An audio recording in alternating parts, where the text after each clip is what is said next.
एक बार की बात है, एक छोटे से गांव में मिली नाम की एक जवान लड़की रहती थी। मिली एक साहसी और जिज्ञासु लड़की थी जिसे आसपास के जंगलों में खोज करने का बड़ा ही शौक था। एक दिन मिली ने गांव के कुछ लोगों को पास के जंगल के बारे में कुछ कहते सुना। अरे भाई लोगों, क्या तुमने सुना उस पास वाले जंगल के बारे में? बहुत ही खतरनाक है वो। हाँ वही ना कि उस जंगल में एक चुड़ैल रहती है जिसे सब मटके वाली चुड़ैल के नाम से जानते हैं। हाँ वही, वो मटके वाली चुड़ैल बहुत ही डरावनी है।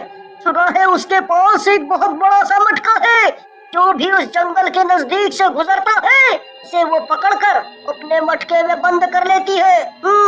गांव के लोगों की बात सुनकर मिली फौरन अपनी माँ के पास भागी चली जाती है उनसे चुड़ैल के बारे में और जानकारी लेने।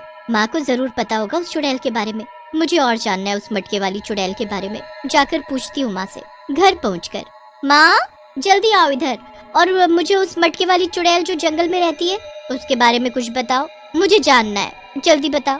नहीं बताऊंगी, बिल्कुल भी नहीं बताऊंगी। मुझे पता है कि मेरी बेटी कैसी है, उसे तो हर वो चीज जानने की इच्छा होती है जो रहस्यमय और गजब होती है। इसके बारे में तुम अब कोई भी बात नहीं करोगी और ना ही उस जंगल के आसपास भी जाओगी। माँ ने मिली को खूब डांट लगाई और उसे मना भी किया चुड़ैल के बारे में बात करने के लिए, पर वो तो मिली थी, कहाँ मानने वाली थी। इसलिए चुपचाप किसी को कुछ बताए बिना निकल पड़ती है जंगल की ओर मटके वाली चुड़ैल के बारे में जानने।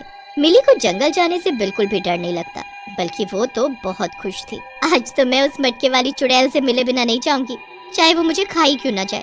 मैं किसी से नहीं डरती। कुछ दूर चलने के पश्चात मिली को एक टूटा फूटा खंडहर दिखाई देता है। मिली बड़ी ही जिज्ञासा के साथ उस खंडहर के अंदर घुस जाती है। तभी उसकी नजर एक बड़े से मटके पर पड़ती है। इतना बड़ा मटका!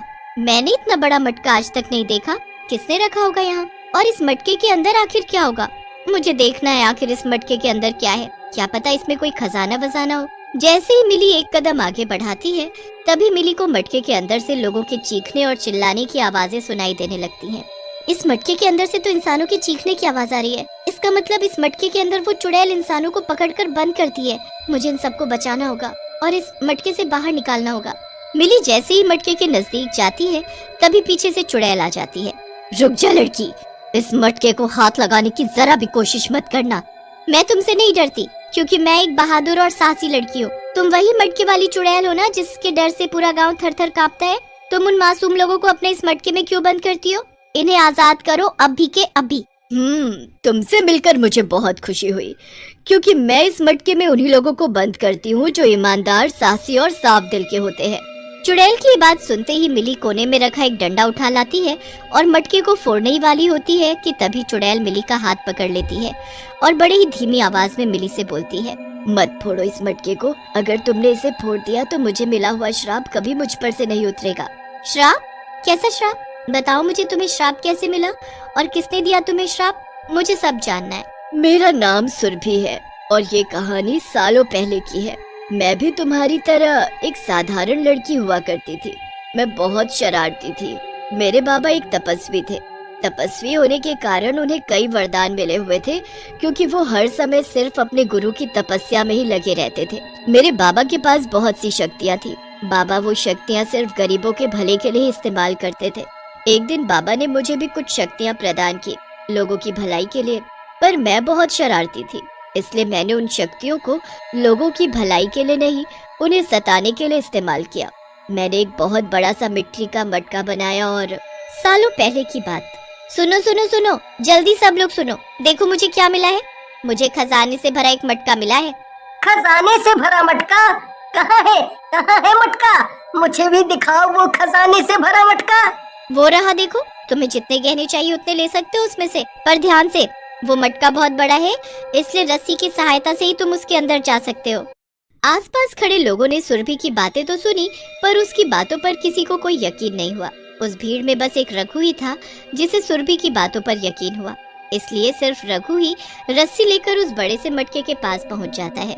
जैसे ही रघु रस्सी की सहायता से उस मटके के मुंह तक पहुंचता है, तभी सुरभि अपनी शक्ति का इस्तेमाल करती है और रघु को दूर से ही मटके में धक्का दे देती है। बचाओ! बचाओ! कोई मुझे बचाओ! बचाओ मुझे! यहाँ से बाहर निकालो मुझे!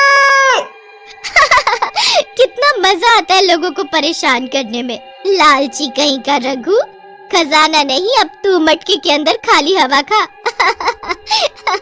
सुरभि की शरारतें दिन ब दिन बढ़ती जा रही थी। वो रोज किसी न किसी बहाने से लोगों को मटके के अंदर झांकने के लिए प्रेरित करती और उन पर अपना जादू करती और मटके में धक्का दे देती। भूखे प्यासे लोग तड़प तड़प कर उस मटके के अंदर ही अपना दम तोड़ देते। एक दिन मटके के अंदर से बहुत बदबू आने लगी क्योंकि उसके अंदर लोगों की लाशें सड़ रही थी।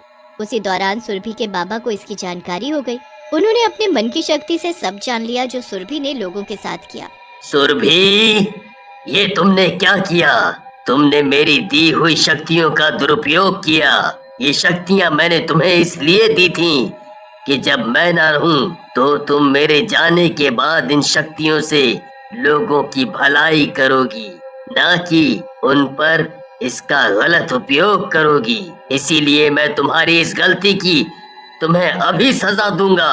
मैं तुम्हें श्राप देता हूँ, तुम जीवन भर चुड़ैल रूप में रहोगी। सुरभि तभी चुड़ैल में बदल जाती है। बाबा, बाबा मुझे माफ कर दो, मुझसे गलती हो गई। मुझे आप इतनी बड़ी सजा ना दे। मैं इस दुनिया में इस चुड़ैल के रूप में कैसे रहूंगी? मुझसे सभी लोग डरकर दूर भाग जाएंगे। बाबा, बाबा मुझे मेरी गलतियों का एहसास हो गया है। कृपया आप अपना श्राप वापस ले लीजिए। अब मैं कभी किसी को नुकसान नहीं पहुंचाऊंगी। बाबा, बाबा मैं आपकी बेटी हूँ। आपने मेरी माँ से वादा किया था उनके मरते वक्त कि आप मेरा ख्याल रखेंगे, मेरी रक्षा करेंगे। पत्नी की कही बात याद करके तपस्वी शांत हो जाता है और चुड़ैल से बोलता है, मैं अपना श्राप वापस तो नहीं ले सकता, पर कभी कोई ईमानदार, निडर और साहसी लड़की तुमसे टकराएगी और तुम्हारे बारे में सबको ये बताएगी कि तुम एक अच्छी चुड़ैल हो, तभी तुम्हारा ये श्राप टूट पाएगा। पर ध्यान रखना, इस चुड़ैल रूप में तुम किसी इंसान तो क्या, किसी जीव जंतु को भी नुकसान नहीं पहुंचाओगी। चुड़ैल अपने बाबा की सारी बात मानती है और एक जंगल में जाकर छिप जाती है। तुम्हारी कहानी सुनकर मुझे बहुत दुख हुआ, पर तुमने तो अपने बाबा से वादा किया था कि तुम किसी की जान नहीं लोगी, फिर क्यों लोगों को इस मटके में बंद करती हो? इस मटके के अंदर कोई नहीं है, ये बिल्कुल खाली है। इसमें सिर्फ लोगों के चिल्लाने की आवाजें हैं। ये आवाजें ही लोगों को इस मटके तक पहुंचाती है। जब भी कोई इस जंगल से गुजरता है तो इस मटके को देखकर डर जाता है और भाग जाता है यहाँ से।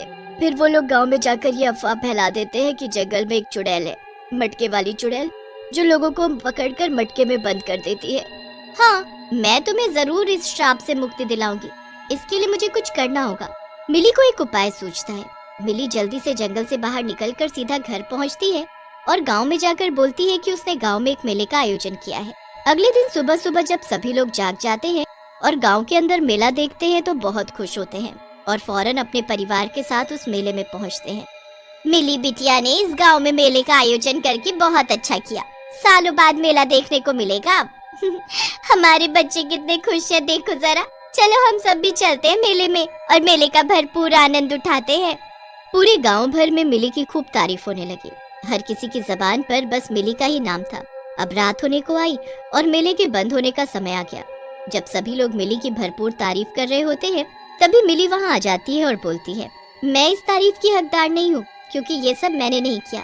ये मेला मैंने नहीं बनाया। यहाँ मैं एक ही रात में इतना बड़ा मेला कैसे तैयार कर सकती हूँ? मिली सबको चुड़ैल के बारे में बता देती है और ये भी बताती है कि ये सब उसी चुड़ैल ने किया है। मैं सच बोल रही हूँ, वो चुड़ैल कोई डरावनी और बुरी नहीं है। वो किसी को कुछ नहीं करती, किसी को नहीं मारती। वो तो अपने किए के पछतावे में चल रही है। गांव वालों ने खुद ही ये अफवाह फैला रखी है कि चुड़ैल उन्हें मारकर अपने मटके में बंद कर देती है, जबकि ऐसा कुछ भी नहीं है। देखो, मुझे उसने हाथ तक नहीं लगाया। गांव वालों को सब समझ आ गया, इसलिए वो अब चुड़ैल की तारीफ करने लगे। वहाँ जंगल में चुड़ैल का मटका टूट जाता है और उसके टूटते ही चुड़ैल का श्राप भी टूट जाता है। अब चुड़ैल पहले जैसी साधारण लड़की बन जाती है। चुड़ैल सुरभि का मन ही मन शुक्रिया अदा करती है और हमेशा हमेशा के लिए कहीं दूर चली जाती है।